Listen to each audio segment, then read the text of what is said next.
So welcome everyone. This is another episode of the Geneva Dialogue Talks, a series of conversations with experts from different fields where we discuss topics on cybersecurity, cyber stability, and cyber diplomacy. Specifically, we at Geneva Dialogue bring together stakeholders from the private sector, academia, civil society, and technical community to discuss the implementation of the agreed cyber norms and confidence building measures. And the results of our discussions are published in the Geneva Manual on the Responsible Behavior in Cyberspace. And I invite you all to have a look at this. The link will be published in the description below. And do get in touch with us to contribute to this effort. This year, particularly, our primary focus is on norms related to critical infrastructure protection. That's why today I'll ask our guests if the world needs a global treaty to protect critical infrastructure. My name is Anastasia Kazakova. I'm a Cyber Diplomacy Knowledge Fellow at Diplo, and today we have two brilliant experts. Jerry, a Senior Researcher in Public International Law in Digital Security at Geopolitics of the Data Sphere, a research and a training center at the University of Paris 8. Art focuses on her research on the interpretation of international law in cyberspace and multilateralism in the field of digital security. And Mark Hanauer, Senior International Affairs Officer at the Swiss National Cybersecurity Center. Mark was the head of the Melanie Operation Information Center, which is a part of the Federal Intelligence Service within the Swiss Ministry of Defense, Civil Protection, and Sports. Also, Mark is the head of the working group with the focus on the critical infrastructure protection within the Global Forum on Cyber Expertise. Welcome, Odd and Mark. Thank you. All right. So before we start, I actually have a quick question to you, both of you. Have you been on a podcast before? It's a good question. I don't know. I think in the past you didn't call that podcast, but I think the idea was pretty similar. It was called interviews, recorded interviews, or stuff like that.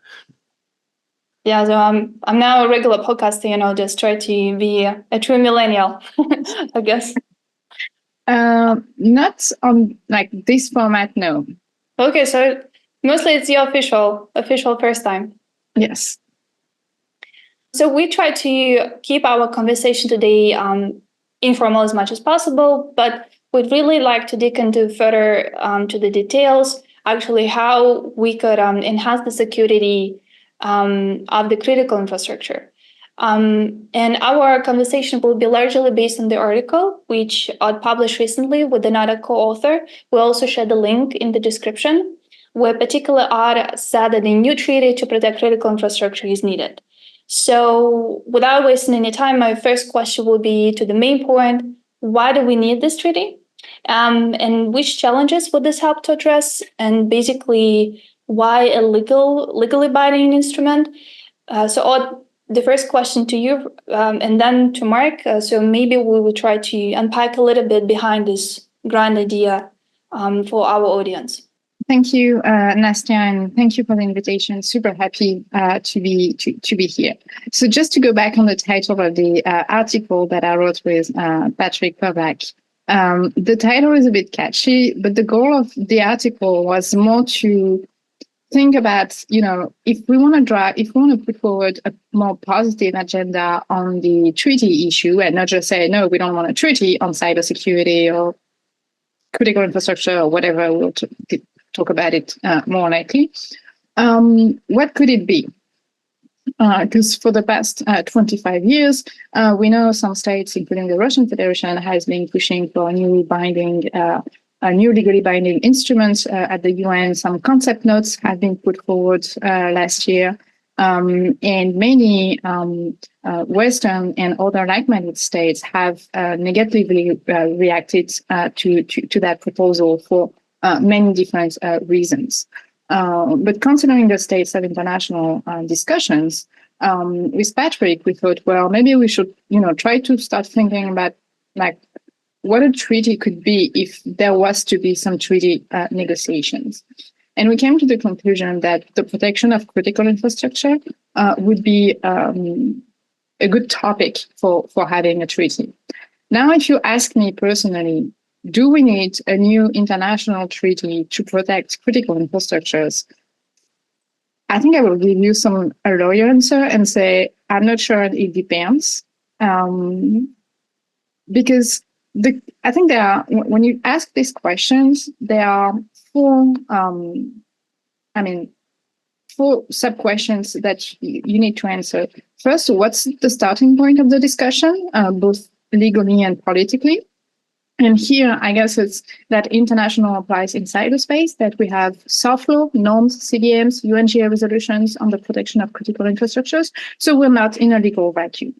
And critical infrastructure, and I think it's the first important thing to say, are protected under international law.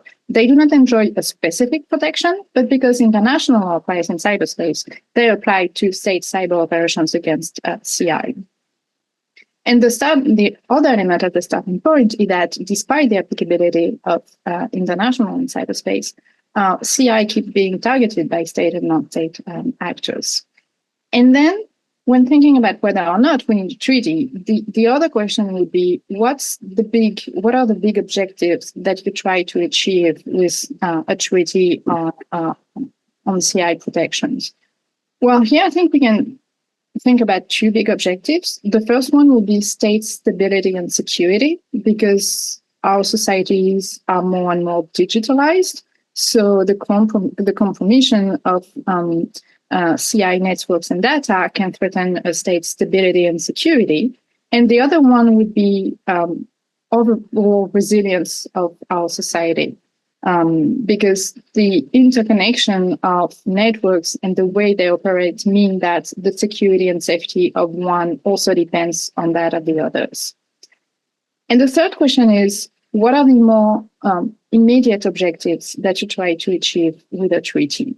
And here we can think about different things like preventing cyber operations against CI, facilitating international cooperations in that field, developing, capacities, so it will be capacity building, ensuring a better implementation of the framework of responsible behaviors, etc.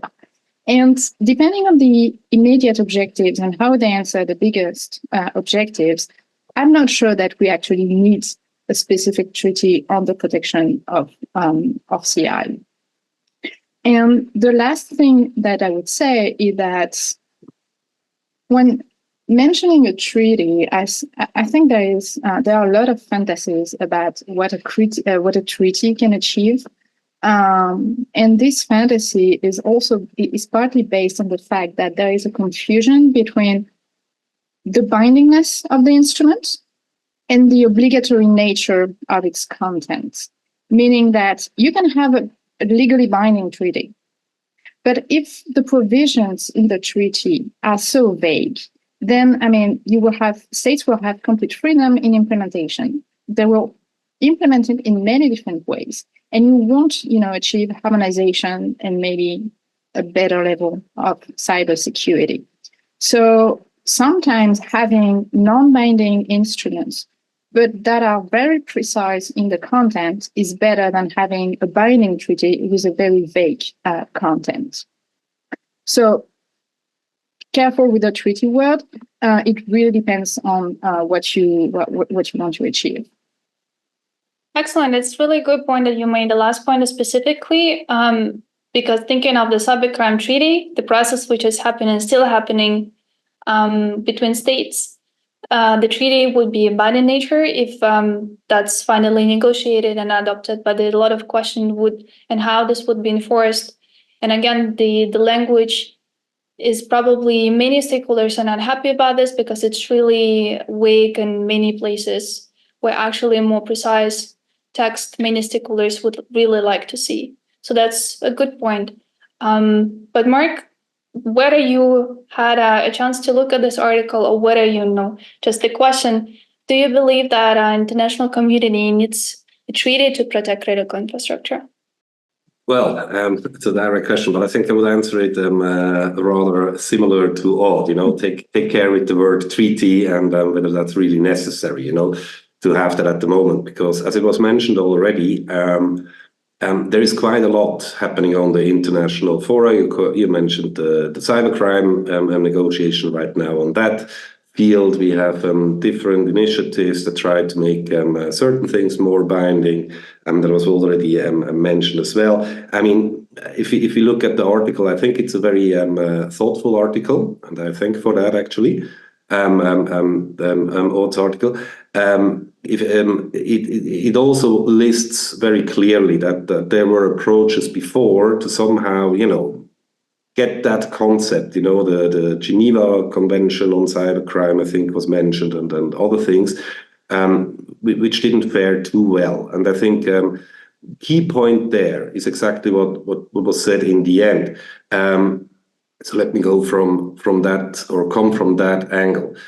Sometimes it's maybe better to be clear about, on an international level, or in formulating what we actually mean and be precise about it in a non-binding fashion in the first step, than writing up concepts, trying to make them somehow binding, which is, very hard sell. We probably go into that a little bit later as well. A hard sell already, and still be not very clear what actually we are talking about. So as a example, to give you a practical example, if you look at the norms of the UNGGE and the more generalistic wording in the open-ended working group, progress reports and all these kind of things, yes, we talk about state sovereignty.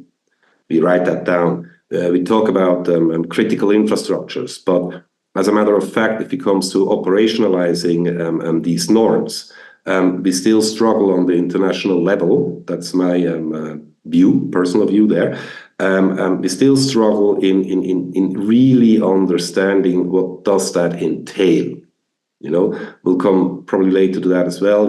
Critical infrastructure is that's a powerful concept. We simply don't know whether that concept, as we envisioned it, decades ago, is still applicable as it is, for example, if it comes to the digitalized world. If it comes to state sovereignty, obviously, we all try to adhere to the fact that we do not want to harm state sovereignty, but where does that start? Where does it really start conceptually? If we come to the high level of interconnection we enjoy nowadays, especially in the digitalized processes and world. So that's what I mean. We have powerful language, but we are at the moment still struggling to understand what they actually, precisely mean and how we apply them. And there is not yet even a consensus on the international level if it comes to that. So coming back to what Odd said in the end, sometimes it's probably more efficient to first discuss these issues and try to come to some kind of common understanding what we actually mean with these concepts, and then go from there, instead of just writing up the same concepts that we are still not agreeing on in yet another international framework. So that would be my take on it. But if it comes to, do we need to, if it would take the title of the paper says, does the world need a treaty to protect critical infrastructure? So if you would take the a treaty out, and then the title would read something like, does the world need to protect critical infrastructure, and come to an agreement how we do that, especially in the information sphere? Absolutely for it. Completely for it. Whether it's a treaty that saves us, or a different approach, that's up for grasp, and I think that's also up for discussion in this podcast. I would also add that, talking about a treaty, do we mean like we want to achieve some kind of framework convention with specific protocols on specific topics, on a model, for example, on the convention on certain conventional weapons? Or do we want to have a single convention focusing on one specific aspect, or having everything that the GG Open-Ended Working Group has been working on in the past 20 years?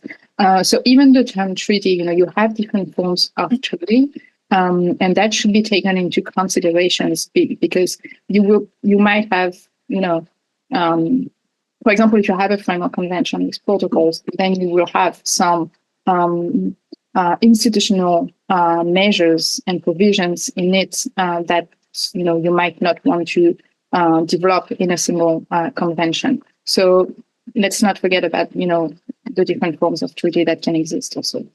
Absolutely. That's what I mean. I think we should not exactly, even if the title is flashy. To be quite honest, I mean, obviously it always needs a flashy title. I mean, that's how you get people to read. I mean, I was the first one. I was like, I want to read this. That it's not a treaty that gets proposed. But then I was actually very, very happy and very positively surprised that actually exactly it was a very thoughtful paper. That also addressed exactly issues that we already had in that field. And I think, if you get away from that strict term treaty and we start thinking about how a more international consensus framework could look like, but also actually asking ourselves why, as in the paper says, yes, we have norms that are voluntary, but still, everyone agreed to them, at least, National Assembly said yes to the UNGGE report, or at least, took note of it. And why also the adherence that international law applies also in cyberspace. So obviously, one of the fundamental questions we have to address certainly is, so while we all agree on on those things, but let's be honest, reality looks slightly different if it comes to the application of that belief. So obviously, I think that the mainland should be exactly to address those issues and then think about, whatever the framework, how we make a step forward there. Absolutely. I would even say that while reading the norms, people might have actually different understanding what actually these particular words mean. And here actually, we brought this topic with a number of the experts within the Geneva Dialogue regular conversations. And we heard a lot of confusion as well. But there's been some, I think, strong opinion that the international community needs an international approach somehow to protect certain types of critical infrastructure, or at least some dependencies between types of regional international infrastructure that might have a really important regional international security implications for many countries, for many communities. But again, the question what those types of assets, systems, or dependencies might be. And that's opening a Pandora box because, as you, Mark, highlighted, it's really may clash with the sovereignty issues, with the national approaches to define, to designate, and protect critical infrastructure. But still, I wonder what you think if there's actually the future eventually further develop under the existing non-binding norms, or maybe adding new norms, this better understanding if there are new types of the critical infrastructure again, or systems or assets that require more transnational approach in this regard. As a matter of fact, I think we will not get around it. So you mentioned before, I'm heading exactly that group within the working group B of the GFCE, which still has this flashy title CIIP, which stands for Critical Information Infrastructure Protection. Let's be honest, that's a title that's an acronym that was invented about, I think, over 20 years ago. I mean, at that time, I still had dark hairs, right, when we used that acronym.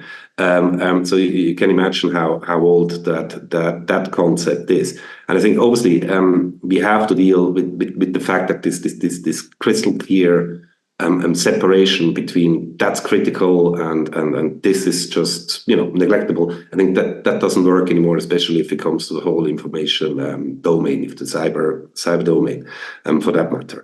And that also entails, like you said, however you want to call it, international, transnational services, so to speak, which build the backbone. I mean, I remember that there were also in talks on the UN level, maybe the GGE or the Open-Ended Working Group, those talks that I attended, and discussions, that notion was brought up again and again and again. I mean, one of the classical, for everyone that asks themselves, well, what are they talking about? What's transnational infrastructure? I mean, my power plant is actually in my country, so how can that be transnational? That's right, but the whole grid system, for example, I mean, the obvious cases, usually if we talk about transnational critical infrastructure, or one of the examples that was always brought up is, for example, the SWIFT, which builds the backbone, and yes, and the question always, or wouldn't call it the box of the Pandora, but one of the question is, yes, that's a fact. That's a system that builds pretty much the backbone of our financial services. If that infrastructure collaborates, which hopefully it never does, we will have an issue, actually, quite an issue. Internationally, and it is a fact that obviously SWIFT doesn't have data centers in all the countries around the world. As a matter of fact, they don't, and so but it's still exactly a global backbone for financial services. So the question is exactly that, or the question of the discussions were always like, so if we identify this as a transnational infrastructure, what does that entail? At the moment, it's very clear, like you said, it's within the sovereignty of the countries, where, for example, Switch is maintaining their networks and infrastructures, to find some kind of harmonized approach and coordinated approach, how to get the best protection, how to get the best, let's say, framework for the running of the SWIFT. But as soon as it would be declared transnational, or actually I remember one of the early ideas was to call such infrastructure supranational, which then already implies as soon as you have a supranational infrastructure, the question is, if it's supranational, do we even have a supranational governing body? I mean, how should that look like? And how will that be, again, interfering with each country that in one way or the other, has a financial sector that is dependent on this, but then also has its sovereign rights to regulate that as they wish. So you're absolutely right. So the point is, the notion is there, the understanding that we deal with an increasing challenges if it comes to exactly these kind of interconnected services is there. I don't know if we are there yet to understand fully how to tackle this. What I would add to that is it depends on what you the type of provisions that you would want to develop. When you talk about protection, do you mean like positive measures regarding specific cybersecurity, safety processes and measures to be adopted and implemented by different organizations? Or by protection, do you mean prohibiting certain activities targeting these infrastructures? So I guess the answer would depend on what type of thing you aim at achieving. The other thing about the notion of transnational CII is it does not explicitly appear in the Open-Ended Working Group and GG reports, but more implicitly. For example, the GG 2021 report states that mention critical infrastructures that provide services across several states, such as the technical infrastructure essential to the general availability or integrity of the Internet, what is called in other circles the public core of the Internet. And here, this notion, these technical infrastructure essential to the general availability or integrity of the Internet would refer to physical and logical infrastructures such as protocols, cables, cable landing station, IXPs, etc. And if you go into that direction, if you start talking about that, you might get very close to issues that relate more to internet governance. And we're seeing some attempts by some states to bring internet governance into intergovernmental fora. And for example, the Russian Federation has been pushing at the ITU a proposal to work on the protection of the public core of the Internet. So it depends on the type of provisions that you want to achieve, like what are your goals. But I would be also careful to go into that public core discussions in international security fora, because that might blur the line a little bit more about internet governance, international security issues, even if the two are interrelated. And that could be instrumentalized by states to try to gain more control on those topics. So I'm not saying it's not needed. I'm saying that states should be very, very careful before going into that direction. Absolutely, wholeheartedly agree. That's exactly the point. That's that's why I said wouldn't call it the box of the Pandora, but exactly these are absolutely exactly the rationales behind. So while again we accept, yes, there is a infrastructure that is is not stopping at your border and within your sovereign territory. It might influence other infrastructure or the whole place together.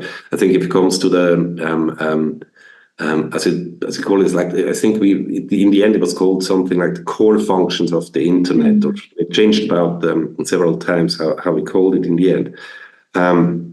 Exactly. I think the approach was, since exactly it is a difficult discussion, if it comes to, elevate that to an international level or international bodies or whatever.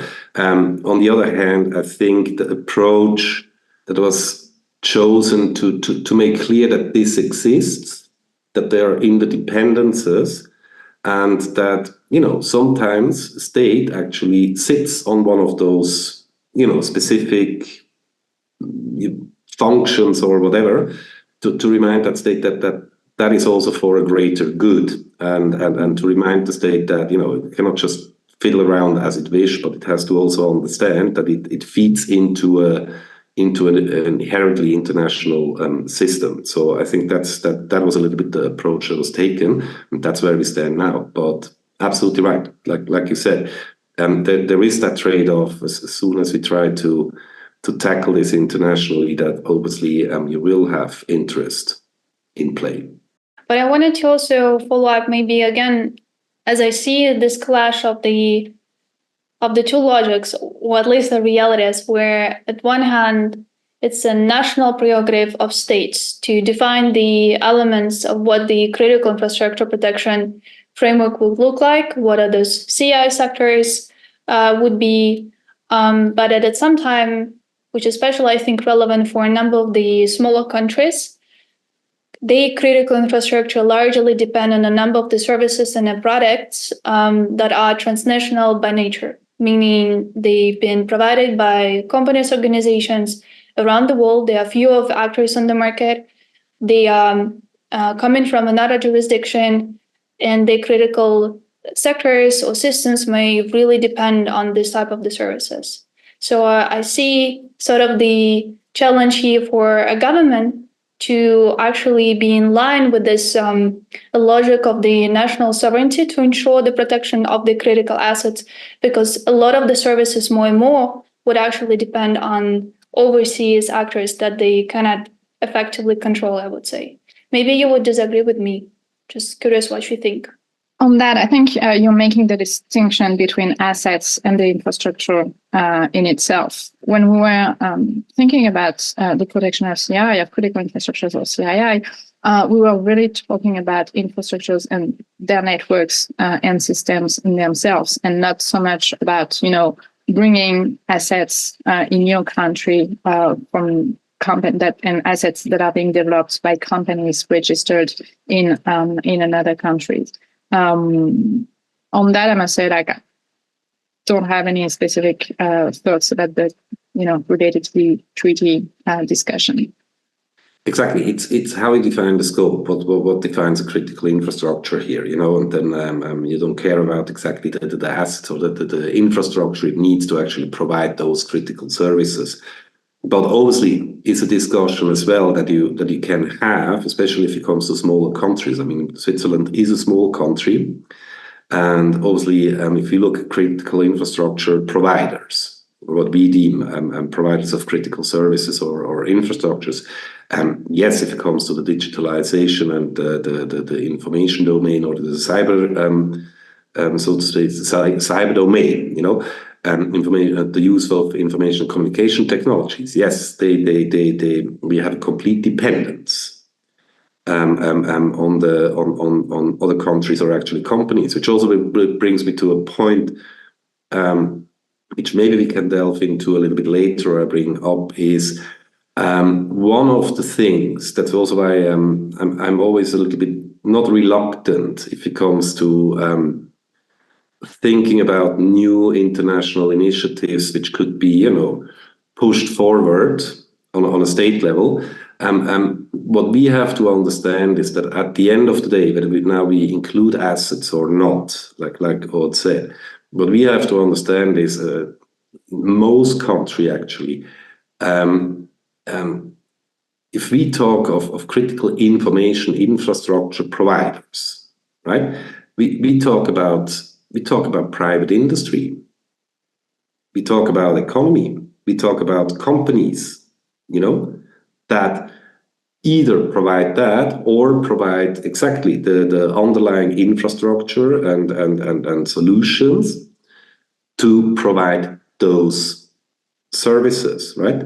So that was always a little bit something, I think, also from the official Swiss side, especially when the open-ended working group started. We always stood very strongly for a multi-stakeholder approach, because the point is that we discuss on an international level between nation states concept, what is critical infrastructure, exactly what does that, and what could be a threat to that, and so on and so on. What does that entail? While actually the ones that bear the burden at the end, and really are providing that are typically not on the table or only here and there. So and that is also coming back even in international treaty again. I mean, I think no matter what we want to call it, no matter what processes are out there, I think it's really necessary to really include and very actively include those at the end of the day that provide those services that the ones we actually talk about in the end, because they typically know best, how dangerous the world is out there and what they need and where they feel their sore points. Do you envision including them as, I don't know, in any capacity, but including them at the international frameworks, I don't know, at the OWG or at the bilateral regional forums to directly speak to governments? And I mean, them as our companies representing those services that provide internationally critical services to the critical infrastructure, or any other. What do you mean including them? Can be different approaches. It's just important that they can voice. At the moment, it's exactly that, including them in international fora or whatever. I mean, I think they include themselves rather well. Especially the bigger ones. I mean, they understand that they have to be internationally active, that they have to go and explain their issues. I think if you look, I don't obviously that's a shameless plug and advertisement, for example, for the Geneva Dialogue, obviously. But I think that's exactly processes that facilitate that flow of information. So it doesn't have to be necessarily that they have to be more included in these kind of forums or regional forums. I mean, obviously, the more the merrier. I think what is important is to also make them understand that at the end of the day, again, they are the ones that bear, the majority of the ones, that they're the ones that we talk about and try to figure out how to protect them, or how to have frameworks that make their life easier. But that also means on their side that they should be a little bit more proactively really sitting down and explaining us where are the sore points, how is it. We talked about interconnection of services or whatever. I mean, sometimes they're actually pretty much the best ones to ask, how does that exactly work? I mean, we just talk about international infrastructures. I think they know best, actually, what happens if you pull a plug on which side. So that's what I mean. It's more about giving them a platform or inviting them to really, basically lay down where they see the issues, where they also can explain why it is dangerous, or why certain things are extremely dangerous, or certain threats are dangerous, which really could lead them to collapse. So, it's basically, at the end of the day, it's them that we talk about, but it's also them that have to inform us.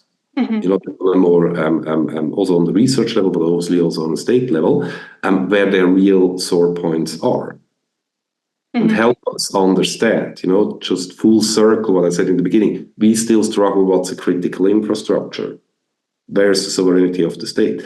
I mean, we have to decide that in the end ourselves, we being nation states, but obviously every help is appreciated, especially if it comes from the subject we actually talk about.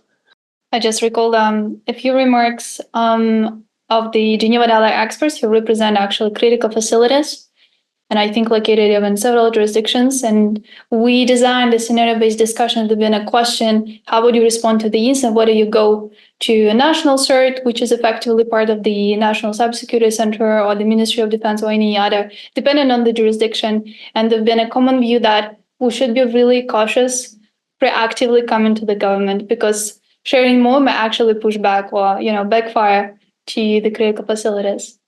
On that, and on what Mark just said, I mean, I agree that the stakeholders should have like a voice in that. They are the one who know what they're talking about. I mean, I don't work for the government, but imagine if I was working for the government, as a legal expert, I would be the one maybe drafting some of the provisions. But if I don't have the technical expert or telling me, this is like, the way you wrote it implies this, this, and this. And, I may not know about the concrete implications because it's not my job. So it's super important, which doesn't mean that, being in the room, having a voice, being able to, share expert briefing, do expert briefings, talk with delegations, etc., doesn't mean that they should have the right to vote on the final text. I think the two should be clearly separated, but they should be in the room, and not having them in the room could lead to really bad things. And I mean, we had the example with the Vassana arrangements and the terrible language in 2013 that created a lot of confusion and legal uncertainty for many companies and security researchers. Also because, the one doing security research were not consulted and were not in the rooms when those provisions had been were drafted. So let's not make that, mistake again. Now, going back to the specific issue of definition, I think, and we explained that in the paper, of course, it's up to each. It's a national prerogative to decide what's a critical infrastructure or not. At least so far, it's the general consensus. But if you want to have a treaty prohibiting cyber operations against CI, then you cannot, escape the definition difficulty, and you would have to come with some very precise definition. Otherwise, you create a lot of legal uncertainty, which would be very, very problematic from a legal perspective, but also from a political one. Whether when you think about, if you think more about positive obligations, more related to security and safety, then it's not as important to have a very precise list of critical infrastructures or a very precise definition. You can kind of work around the definition issue, even if you will meet a definition. And then there is the question whether we talk about CI or CII, because all networks of the CI or the critical infrastructure are not critical. So what do we focus on? So very, very, very specifically. Mark, I saw you were smiling. If you'd like to reflect or comment on. Oh, I was smiling on the idea to have them in the room and vote. No, that's not going to happen. But, that there is things industry can decide themselves. They are for us, and they are reserved for nation states. That's how it is, I think we are far away from, basis democracy on the international level if it comes to that kind of things. No, and obviously there is always, obviously there is always the notion. I mean, at the end of the day, these are also private companies. They, like you said before, there is lukewarm interest sometimes, to get more regulated or to get something slapped on top, which then they actually have to somehow deal with, which usually costs money and and other things. So no, it was really more just to be more clear on that. It was more on we talk about them, we assume what is a threat to them, we assume how what the dangers are or what the possible threats could be and what they could need, to be protected better.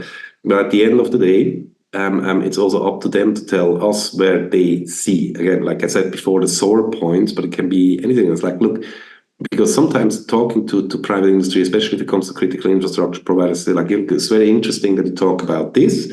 Our main problem or our main challenges lie there and there and there. Mm-hmm. Right? And so that is what I meant, It's also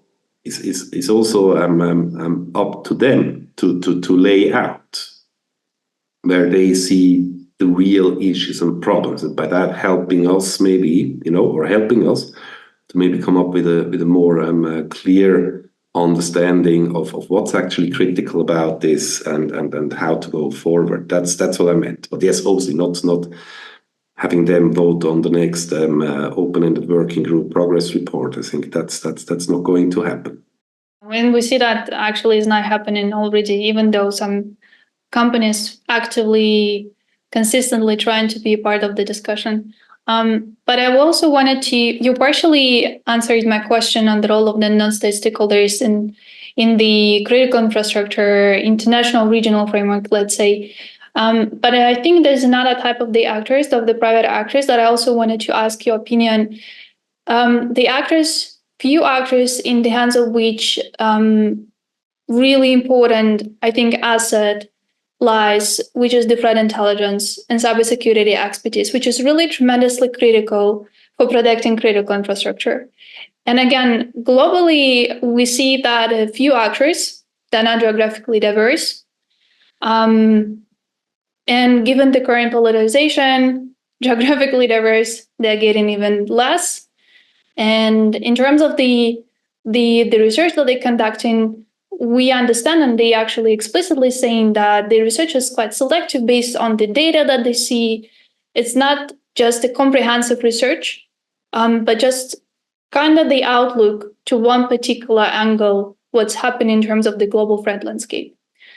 And at some time, we see that those actors try to play a greater role in, let's say, shaping cyber stability. Namely, we see that a number of the companies publish the APT research with the political attributions to states behind the cyber operations, which I think either consciously or unconsciously impact the relationships between states in the context of the conflict or in the peace context.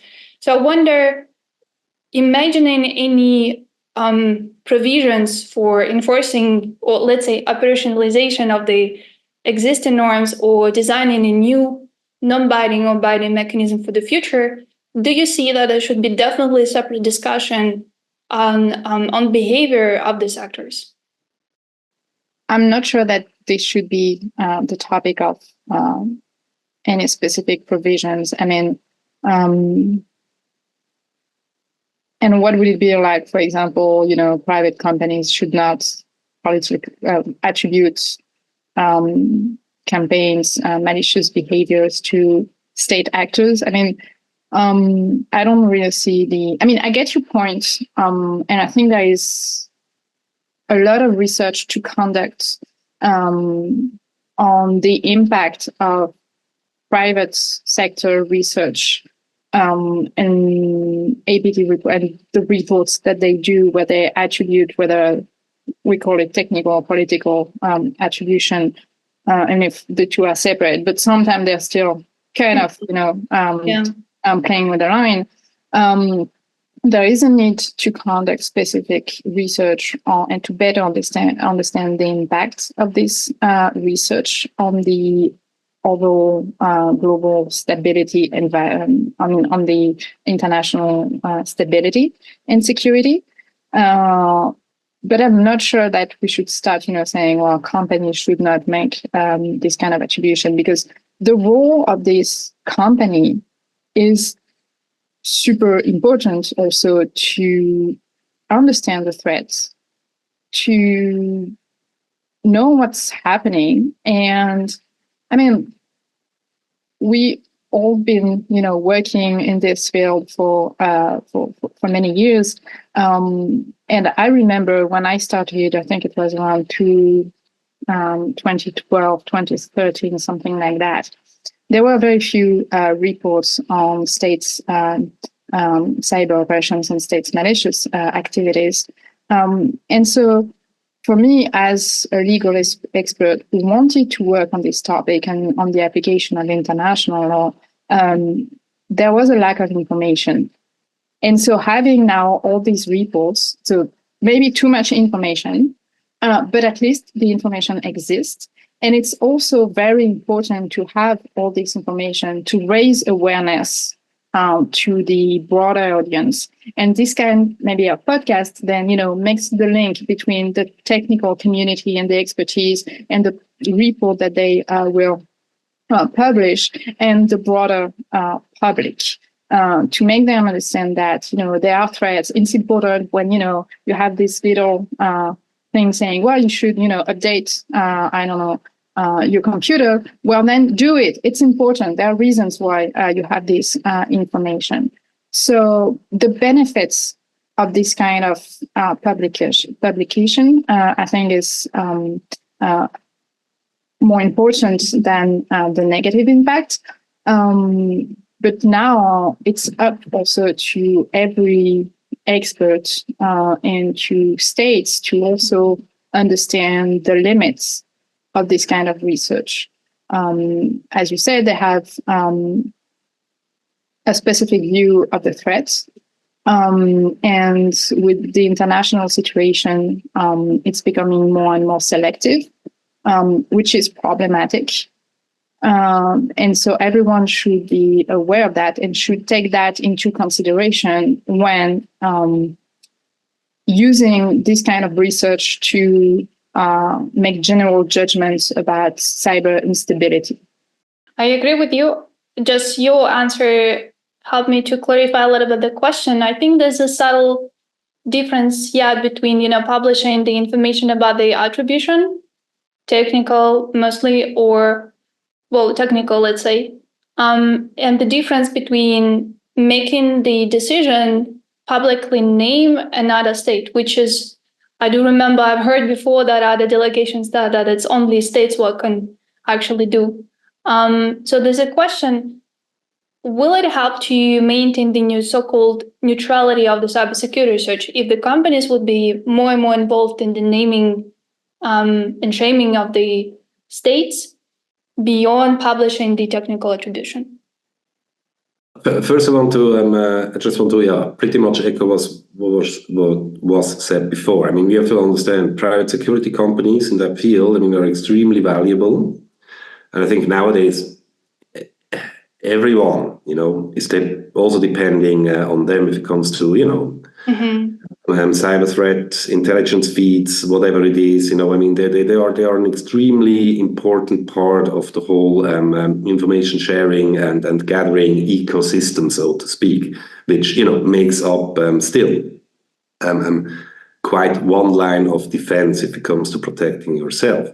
So, and I think they do a marvelous job. And even if they are, obviously they are private companies, they are not niched, but obviously they all focus on something that is unique. There are security researchers that are focused specifically on threats to industrial control systems, SCADA systems, and so on. So that's their niche. They're extremely good in doing that, which is then again very helpful if you're a critical infrastructure provider, obviously, that is active in that field, for example. So that said, if it comes to there and the same thing, if it comes to attribution, or their right to attribute things. I mean, by definition, a private company doing a political attribution, that's somehow like oxymoron, that somehow that doesn't work. Political attributions, if anything, are done by nation states. But if it comes to them attributing, naming, shaming, I don't know exactly if that is their main business. But I mean, again, it's a private company. If they are sufficiently sure about their attribution, it's their right to do that. It's not, and I don't know.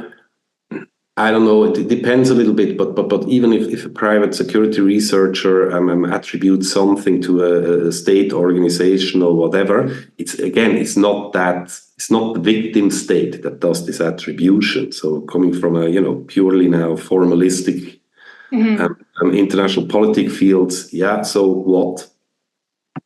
Okay, yep, it's their right, but that doesn't mean that the victim state or whatever is actually sharing that opinion. So I think so. Going to that is I don't know if there needs to be any provision. If anything, if we are on the international domain or in the international discussions, I think we have to be aware that they play an extremely important part in that ecosystem if it comes to protecting functions or the use of information communication technologies within critical infrastructures. I think without them, it would be looking a little bit more bleak. I would add that security researchers, might want to, investigate whatever they want and consider that their work is neutral. But it doesn't mean that, when a company decides to publish a report, to make public a report on a specific threat actor or campaign or whatever, that is a political decision at the level of the company. So because it's political, I don't think, it's not that there is a choice that is being made, and it's not a neutral choice. They make that choice for specific reasons, business reasons, other reasons. I don't know, but they make a choice, and it's not neutral anymore. So the research in itself and doing security research might be seen as neutral, and even that I think we can discuss that. But then making that public, for me, that's a political decision, even for the private sector. And probably now I'm again just listening to you, and you both touched on the need to avoid for cyber operations to target critical infrastructure. And probably my last $1 million question would be, I don't know whether to leaving aside the idea of a treaty and within the existing framework that we have, how can actually states, what could actually or international community or states can do to make sure that the cyber operations avoid critical infrastructure?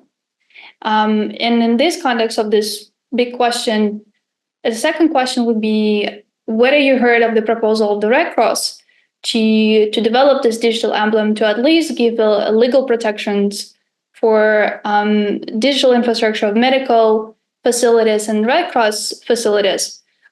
Do you believe that that might be one of the small initiatives among the other initiatives that might have some future to at least give more protections to this facility so that cyber operations would be at least less frequent to target these types of infrastructure? For me, actually, that question that pretty much sums up the whole discussion we had right now, because the underlying issue is exactly that. You just said, how can we use these norms or whatever frameworks that we have So nation states understand that they should not attack critical infrastructure, which is then again the catch 2022, because as long as we are actually not agreeing what is critical infrastructure, states can always say like, oops, I didn't know that that actually also falls into the definition, right? So that is one thing. And so as long as we don't have clear concepts, so that's why I said, so going back to my initial remarks, we use words and concepts, but we are not yet exactly sure what they actually on an international level, what they should entail, right, and what the scope is. So that is exactly one of the only if we get a consensus on that, then we actually can be, whether it's binding or not binding, and be also more clear about what you should avoid and what you shouldn't. And obviously, and then just coming also to the Red Cross, and I'm very familiar with this initiative. I mean, I think we will be seeing where it's heading, but the idea that it's fun, it's is based on to have like exactly a clearly electronic emblem, or like a stamp that if you are in networks that basically pop up, right? And like a watermark or whatever it is, and tell you, attention, you are in a critical network.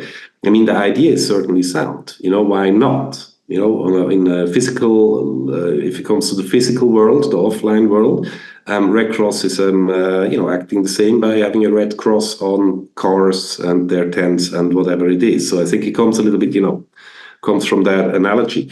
Point is this. We'll have to see how this plays out, because there is a lot of, first of all, if it comes to technical implementation, people and states, or especially nation states, and everyone has to be convinced that this is really, that this is unique, As soon as it's a solution or you don't get really correctly bought into that solution, and have doubts and say like, yeah, but everyone can do an emblem like that, and then, I put that on my private computer at home, and then I'm a critical network too, then obviously it's not flying. So it's a very, I think there's still a rocky road ahead, but the idea certainly is sound. It makes sense. If it can be technically implemented, we will have to see that, but I think they are on a good way. And with that, and yes, obviously, as soon as there is a certain acceptance or adherence, that we say like, yes, this is actually something that we will adhere to, we will trust in that, and we see that it's not cannot be read on by everyone, and we also trust the issuer of those emblems. Yes, there.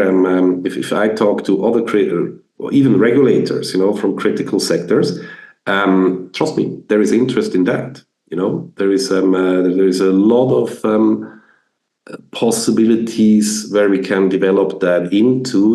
Obviously, I think if you would ask someone from the civil aviation sector, they say like, oh, can we put that into everything connected to air traffic control networks that do air traffic control down to the board computer on the plane, just to make sure, that if for whatever reason someone enters that network, understands, that this is critical.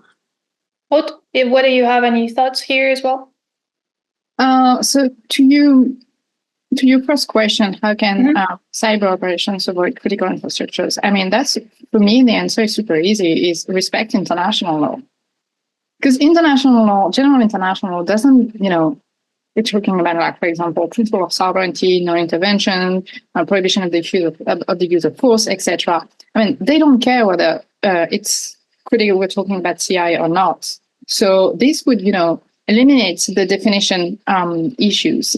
And if you think in terms of prohibition, actually, I mean, most cyber operations against CI would be unlawful under international law. So respecting international law would be, and you would have your CI protected. And I say that even with the whole debate around the application of the principle of sovereignty and whether or not there is a threshold to attain in order for the principle of sovereignty to be violated by a cyber operations.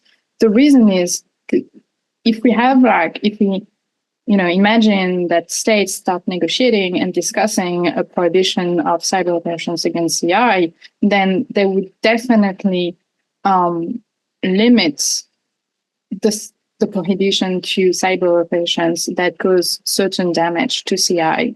They would not tackle in any way cyber operations that just compromise the integrity of CI, because they would want to keep their espionage capabilities and rights. So in any way, international law as it exists today already protects critical infrastructures. Now to your second questions about the ICRC Digital Emblem project.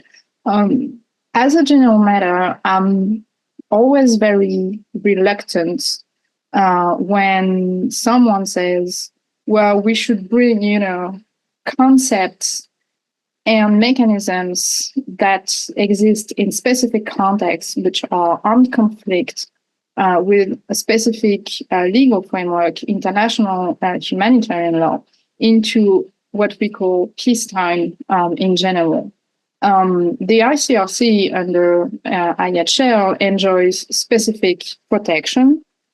And this is why they're thinking about, they have this project. And what's interesting is that the project is really limited to the ICRC. It does not apply to, it's not a project for all humanitarian organizations that are also protected under IHL. So I would be very cautious into trying to bring the logic of IHL to the logic of cyber operations in peacetime. I'm not saying that having some kind of emblem for digital emblem for CI in general is a bad idea. Like, I don't really have an opinion on that, but careful when you go from IHL and try to bring in outside of IHL. Thank you so much. And sorry that I misled you at the before. And probably the last question now, just to conclude and probably share your reflections for the future of the current UN cyber process, the OWG. Well, it seems that I'm getting more and more headlines on the attacks on the critical infrastructure, also because we have quite a complex geopolitical environment these days and different conflicts in the different parts of the world. But are you, I don't know, optimistic or pessimistic, completely pessimistic in a way that the states will somehow advance the current framework, non-binding framework, to something, more clarifying what the critical infrastructure is, or maybe agreeing on the new types of the norms, and eventually maybe even moving up to more binding mechanisms. So just to conclude, what are your probably final thoughts and predictions in terms of the current state of the diplomatic negotiations between states in this focus? I would say I'm very skeptical. We see that many states, including from the Global South, want to talk about the protection of CI, but there is one aspect of the topic that we did not tackle today, which is the issue of capacity building and assistance. Mm-hmm. And that would also be super complicated to negotiate. Like, what would be the obligations under some assistance clause in terms of capacity building, etc. And then the political incentive to get into a treaty negotiation on the protection of CI, I don't think there is any. States are having a really bad experience with the UN ad hoc committee on cybercrime, the geopolitical context that you mentioned. And even, if there was some positive agenda put forward on engaging into a discussion on the protection of CI specifically, I'm sure that certain countries would use it to expand the scope of the negotiation in a way that would not necessarily be constructive. And so we would end up having, discussions on things, on maybe general obligations of international law, on non-interventions, etc. So, not optimistic at all. Maybe just quickly add to your point on developing states that we still hear the inputs from some delegations that many of them don't have yet their own national critical infrastructure protection law. So that may be another obstacle for them be feeling confident actually being part of such negotiations. Mark? So there I have a slightly different position. I think at work I usually am called obsessively optimistic, or obsessively positive, which I am actually. So yes, obviously, short term at the moment, yes, it's let's put it this way. It's there were times when we discussed issues like that were far less complicated and complex, and we actually could reach. It's always baby steps, but at least maybe we did 2 baby steps. At the moment, we are maybe not backtracking or trying not to backtrack, but we certainly don't do a lot of baby steps forward at the moment because of the climate that just that we have right now. So I think there I share absolutely Aude's skepticism, but in the long term, I think we showed several times when it comes to these kind of issues that there is not a lot of option in actually not keeping track. Just for the simple fact that also, coming back or closing that circle, it's not us as nation states that basically decide how fast the development goes. It's the world around us, and either we can just rest and not move forward anymore, don't actually address any of the issues that are lying ahead, or we have to get our our things together and come up at least with the even if it's the least common denominator for the moment, to move forward. And I think that is also a very, very important point. We always talked about critical infrastructure protection and how should we actually, or how can we make sure that they are not getting attacked or whatever. At the core is how do we foster their resilience? What initiatives do we support so they can actually better protect themselves? Because again, development is there, whether we are discussing about it or not. There are threats, there are emerging threats, there are new technologies, digitalization of past offline processes into digital processes, that is continuing, okay? And that is making the whole system a little bit more complex. So we also should think about how to not to forget to actually support the efforts to keep them up to par and to help them protect themselves, and and also in regard of all the interdependencies that we have. And in this regard, I think that one of the magic words here is exactly cyber capacity building. If it comes to that, the good thing is we don't really need treaties or anything, because I think most regions and most countries and organizations start to understand that capacity building is one of the fundamental things that we have to do, because it just follows the simple fact that, especially in an interconnected world, that there is a simple law that applies, and that's the weakest link. Because at the end of the day, we have some dependencies. If they are not up to par, we can be the best protected, digitally best protected place on the planet. At the end of the day, we go down anyway. So I think that is understood. And the good thing is, or that's why I'm a little bit more positive probably than Aude, we still have that discussion, which functions rather well, which you have initiatives like you mentioned, GFCE, in 2025. That's the second shameless advertisement I will do for Switzerland. We have the Global Conference on Cyber Capacity Building, which hit off last year in Ghana. We will have that in Geneva in spring 2025. But that already shows that is something that is not going away, and that is understood as very important, and that even if talks about the rest are stalling, that is something where we still can actually make a change and actually move that forward and make sure that at least the right initiatives and projects are in place to keep up the protection side, even if we maybe don't come to an agreement if it comes to the attacking side for the moment. So that is what makes me slightly more optimistic, because capacity building, if it comes to cyber capacity building, the good thing is no one really can have any problems with supporting each other in building capacities, because there we are all in the same boat.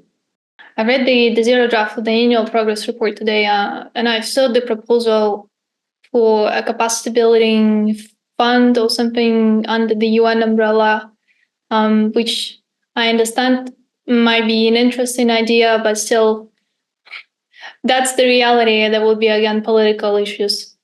Funds at the UN, I will stand back to that. But like building funds at the UN, that's always a difficult, it's a complex issue in itself. But the good thing is, it's not that whether that's coming or not. I mean, we have to look at that. Is it feasible and how to do that? The more funds, the better. The important is that you don't duplicate efforts in that domain, and also important is obviously that. You don't pay for the same things twice, and they are some kind of coordinated. But I mean, there is already an understanding that funding is needed. I mean, the World Bank has parts of that set apart for supporting cyber capacity building projects. So the good thing is we already have mechanisms and understanding in place. Maybe not at the UN level, but that's fine as long as it works. But I guess the idea behind this, the UN Fund for Capacity Building in the context of the international security and peace, is actually probably the attempt of certain delegations to overcome geopolitical disagreements in the capacity building, where certain states are not part of the existing well-functioning frameworks, such as the GFC and the World Bank and others. So, but then again, it highlights that even here, the current climate is not the best. But thank you so much. I'm really, really grateful for actually your contribution and for your readiness to answer all of these really complicated questions. And I think it certainly would be super helpful for our ongoing work with experts to further unpack what are these norms to protect critical infrastructure mean, how they can be implemented, why they can't be implemented. But anyway, I'm really grateful. Thank you so much for your time. And to all our listeners and viewers, we'll get back with another episode soon. And please do get in touch with us if you're interested in the work of the Geneva Dialogue. So thanks, everyone.